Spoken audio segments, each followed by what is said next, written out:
ನಾನು ಲೋಕಸಭಾ ಚುನಾವಣೆಯ ಟಿಕೆಟ್ ಆಕಾಂಕ್ಷಿ ಅಲ್ಲ ಅಂತಾನೆ ಮಾಜಿ ಸಚಿವ ಸೋಮಣ್ಣ ಅವರು ನಿಧಾನವಾಗಿ ಸೈಲೆಂಟ್ ಆಗಿ ಚುನಾವಣಾ ತಯಾರಿಗಳನ್ನು ಮಾಡ್ಕೊಳ್ತಾ ಇದ್ದಾರೆ.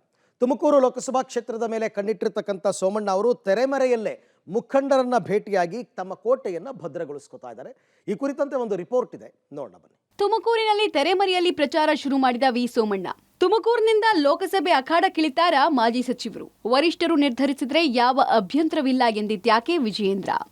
ವಿಧಾನಸಭಾ ಚುನಾವಣೆಯಲ್ಲಿ ಸೋತು ಬಿಜೆಪಿ ರಾಜ್ಯ ನಾಯಕತ್ವದ ವಿರುದ್ಧ ಸೆಟೆದು ನಿಂತಿದ್ದ ಮಾಜಿ ಸಚಿವ ವಿ ಸೋಮಣ್ಣ ತುಮಕೂರು ಲೋಕಸಭಾ ಕ್ಷೇತ್ರದ ಮೇಲೆ ನೆಟ್ಟಿದ್ದ ದೃಷ್ಟಿ ಈಗ ಗಟ್ಟಿಯಾಗ್ತಾ ಇದೆ. ಹೈಕಮಾಂಡ್ ಅನ್ನ ಭೇಟಿಯಾಗಿ ಬಂದಿದ್ದ ವಿ ಸೋಮಣ್ಣ, ನಾನು ರಾಜ್ಯಸಭೆಗೆ ಸ್ಪರ್ಧಿಸ್ತೀನಿ, ಲೋಕಸಭೆಗೆ ಆಕಾಂಕ್ಷಿ ಅಲ್ಲ ಅಂದಿದ್ರು. ಆದ್ರೂ ಅಕ್ಕಿ ಮೇಲೆ ಆಸೆ, ನೆಂಟರ ಮೇಲೆ ಪ್ರೀತಿ ಎಂಬಂತೆ ಒಳಗೊಳಗೆ ಲೋಕಸಭೆಗೆ ಸ್ಪರ್ಧಿಸುವ ಆಸೆ ಇತ್ತು. ಹಾಗಾಗಿ ಮೈತ್ರಿ ಪಕ್ಷದ ವರಿಷ್ಠರಾದ ಎಚ್ ಡಿ ದೇವೇಗೌಡರು ಎಚ್ ಡಿ ಕುಮಾರಸ್ವಾಮಿ ಅವರನ್ನ ಭೇಟಿ ಮಾಡಿದ್ರು. ತುಮಕೂರು ಲೋಕಸಭಾ ಕ್ಷೇತ್ರದಿಂದ ಸ್ಪರ್ಧಿಸುವ ಇಂಗಿತವನ್ನ ವ್ಯಕ್ತಪಡಿಸಿದ್ದಾರೆ. ದೊಡ್ಡಗೌಡರು ಪರೋಕ್ಷವಾಗಿ ಗ್ರೀನ್ ಸಿಗ್ನಲ್ ಕೊಟ್ಟಿದ್ದಾರೆ ಎನ್ನಲಾಗ್ತಾ ಇದೆ. ಈ ಹುರುಪಿನಿಂದ ತುಮಕೂರಿನತ್ತ ಬಲವಾದ ಹೆಜ್ಜೆ ಇಟ್ಟಿದ್ದಾರಂತೆ ಸೋಮಣ್ಣ. ತುಮಕೂರು ಲೋಕಸಭಾ ಕ್ಷೇತ್ರದಿಂದ ಬಿಜೆಪಿಯ ಪ್ರಬಲ ಟಿಕೆಟ್ ಆಕಾಂಕ್ಷಿಯಾಗಿದ್ದ ಮುದ್ದಹನುಮೇಗೌಡ ಇನ್ನೇನು ಕಾಂಗ್ರೆಸ್ ಸೇರುವುದು ಬಹುಪಾಲು ಖಚಿತ. ಇವರನ್ನ ಹೊರತುಪಡಿಸಿದರೆ ಲಿಂಗಾಯತ ಸಮುದಾಯದ ಜಿಲ್ಲಾಧ್ಯಕ್ಷ ಹೆಬ್ಬಾಕ ರವಿ ಹಾಗೂ ಸಿದ್ಧಗಂಗಾ ಆಸ್ಪತ್ರೆ ವೈದ್ಯ ಸಂಘನಿಷ್ಠ ಡಾಕ್ಟರ್ ಪರಮೇಶ್ವರ್ ಆಕಾಂಕ್ಷಿತರಲ್ಲಿ ಮುಂಚೂಣಿಯಲ್ಲಿದ್ದಾರೆ. ಟಿಕೆಟ್ ಲಭಿಸುತ್ತೋ ಇಲ್ವೋ ಗೊತ್ತಿಲ್ಲ, ಆದರೆ ಜಿಲ್ಲೆಯಲ್ಲಿ ಸೋಮಣ್ಣ ಓಡಾಟ ಆರಂಭ ಆಗಿದೆ.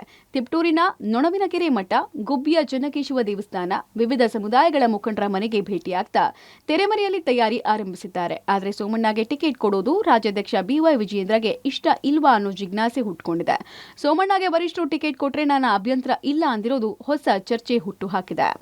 ಕೇಂದ್ರದ ವರಿಷ್ಠರು ಒಪ್ಪಿಗೆನ ಸೂಚಿಸಿದ್ರು ನಮ್ದು ಯಾರ್ದೇನು ಅಭ್ಯಂತರ ಇಲ್ಲ. ಅವರೊಬ್ಬರು ಹಿರಿಯರಿದ್ದಾರೆ, ಸೋಮಣ್ಣ ಅವರು ಹಿರಿಯರಿದ್ದಾರೆ. ಅವ್ರು ಲೋಕಸಭಾ ಚುನಾವಣೆ ಸ್ಪರ್ಧೆ ಮಾಡಬೇಕು ಅಂದ್ರೆ ಯಾರ್ದೇನು ಅಭ್ಯಂತರ ಇಲ್ಲ. ಬಟ್ ಪಕ್ಷ ಎಲ್ಲರೂ ಕೂಡ ಒಟ್ಟಾಗಿ ಕೂತು ತೀರ್ಮಾನವನ್ನು ಮಾಡ್ತೇವೆ. ರಾಜ್ಯದ 28 ಲೋಕಸಭಾ ಕ್ಷೇತ್ರಗಳು ಯಾರು ಅಭ್ಯರ್ಥಿ ಆಗಬೇಕು ಅನ್ನೋದನ್ನ ಆ ಕಾರ್ಯಕರ್ತರ ಒಂದು ಅಭಿಪ್ರಾಯದ ಮೇರೆಗೆ ಕೇಂದ್ರದ ವರಿಷ್ಠರು ತೀರ್ಮಾನ ಮಾಡ್ತಾರೆ. ಅದು ತುಮಕೂರು ಇರ್ಬೋದು, ಕಾರ್ಯಕರ್ತರ ಅಭಿಪ್ರಾಯವನ್ನ ಪಡೆದುಕೊಂಡು ವರಿಷ್ಠರು ತೀರ್ಮಾನ ಮಾಡ್ತಾರೆ.